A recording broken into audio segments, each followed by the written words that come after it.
Assalamualaikum warahmatullahi wabarakatuh. Sampurasun.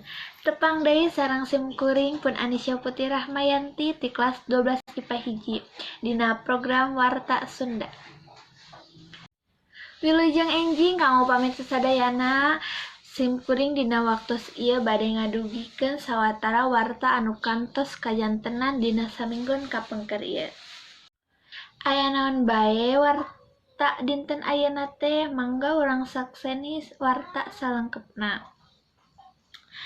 Dina wartos-wartos anu parenting geus sabaraha minggu katuk wewengkon Bale Endah Kabupaten Bandung kakenaan ku rupa-rupa musibah. Salah sahijina modalna cai wahangan Citarum.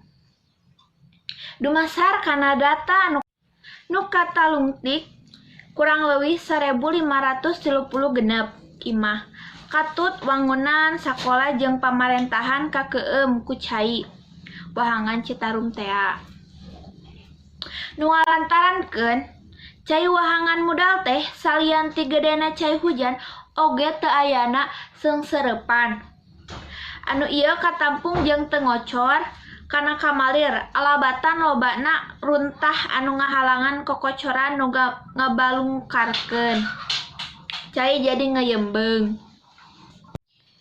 Pamarentah daerah geus nganyahukeun panalungtikan ka saban-saban tempat anu tujuanana ngadata korban jiwa. Sabab dumasar kana hasil laporan ti warga, masyarakat teu saeutik ayeuna korban jiwa alasan kabawa cai cah tea. Aparat pamarentah ngarasa kapanggil jiwana, milu ancrup ka lapangan keur mereunahkeun wargana sangkan jauh tina marabaya.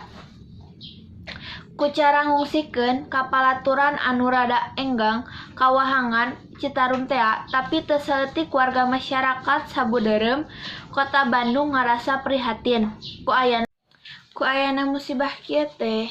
Hereongan ngayakeun tarekah ngumpulkeun waragad keur sumbangkeuneun ka warga anu kakeunaan ku musibah tea. Dina sakitu warta anu parantos tiasa didugikeun ku simkuring kapayunan pamirsa sadayana, mugi ieu warta janten mangpaat kanggo pamirsa sadayana. Wilujeng tepang deui dina waktos anu kapayun. Hatur nuhun. Wilujeng patepang deui dina waktos simkuring. Munggaran amit mundur. Wassalamualaikum warahmatullahi wabarakatuh.